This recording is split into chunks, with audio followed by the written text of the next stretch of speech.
Hello friends, नमस्कार। आप सभी का आपके अपने यूट्यूब चैनल नैन स्कूल पर हार्दिक स्वागत है।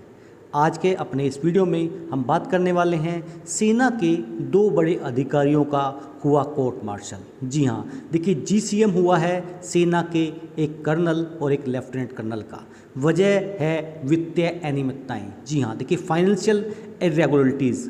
हाई कोर्ट और एएफटी से भी उनको राहत नहीं मिली और मामला है पुलवामा के बाद का, जिसके ऊपर इनका देखिए कोर्ट मार्शल हुआ है। वो सारी खबर मैं आज आपको दिखाने वाला हूँ।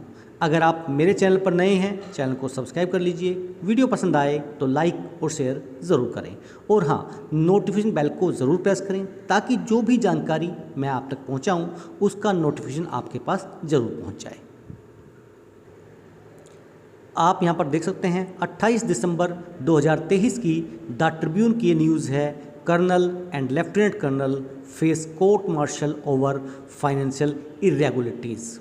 जो पुलवामा में सीआरपीएफ के काफिले पर आतंकी हमला हुआ था, उसके बाद जो मिलिट्री एस्टेब्लिशमेंट थे उनमें कुछ डिफेंस कार्य दिए गए थे। उसमें प्रोसीजरल जो खामियां थी और वित्तीय अनियमितताओं के लिए एक इंजीनियर रेजिमेंट के कर्नल और एक लेफ्टिनेंट कर्नल को जनरल कोर्ट मार्शल द्वारा मुकदमे का सामना करना पड़ रहा है।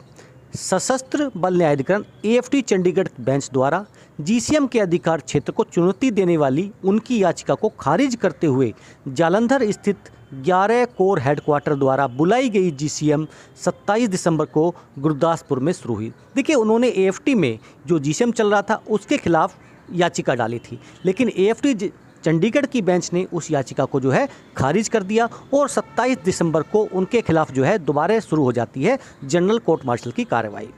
अगर हम सूत्रों के हिसाब से बात करें, उक्त रेजिमेंट को रक्षा को मजबूत करने और सैन्य परिसरों के आसपास परिधि सुरक्षा यानी जो भी हमारी बाउंड्रीज़ हैं उनको सिक्योर रखने के लिए 6 विशेष परिचालन कार्यों का निष्पादन करने का काम सौंपा गया था। यानी 6 लेयर्स में उनको काम दिया गया था कि भाई आपकी यूनिट को ये काम करना है।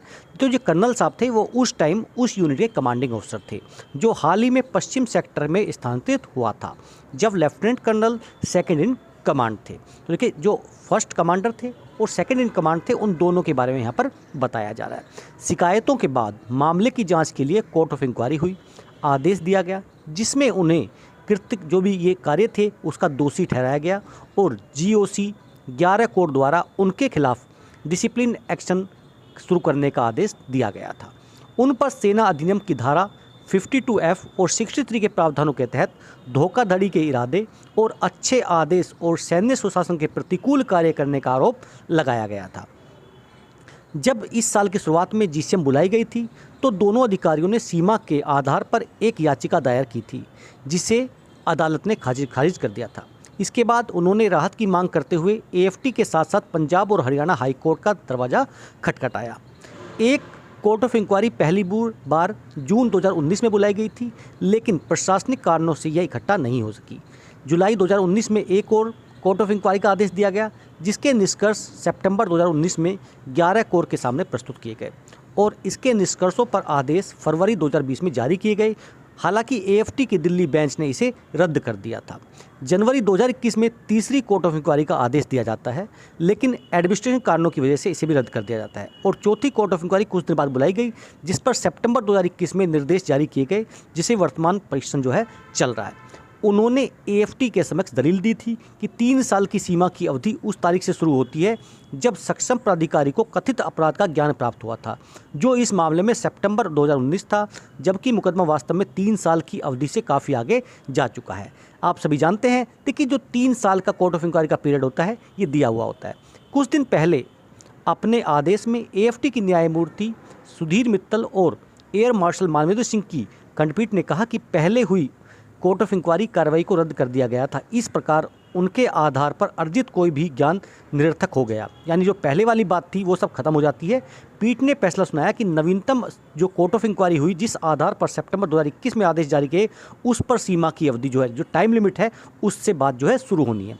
अब जो विशेष परिचालन कार्य क्या थे, उनकी रेजिमेंट को पुलवामा में सीआरपीएफ के काफिले पर आतंकी हमले के बाद सुरक्षा को मजबूत करने और सैन्य परिसरों में आसपास जो भी बाउंड्री लाइन है उसको सुरक्षा प्रदान करने के लिए 6 विशेष परिचालन कार्यों को निष्पादित करने का कार्य सौंपा गया था।